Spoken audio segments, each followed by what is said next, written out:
భవనాన్ని ఈడ్చుకొచ్చి ఈ గదిలో మార్చి మళ్ళీ కట్టారో ఏమో మాయజాలము తెలుసు మంత్రకారడి తెలుసు రెంటి కన్న ఇది ఇంకోటేమో నీలాకాశం నేలాకొస్తే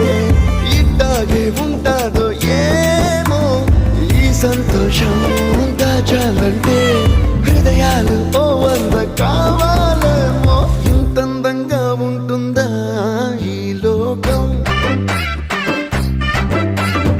ఇన్నాళ్ళు ఈ మనసుకి తెలియాలే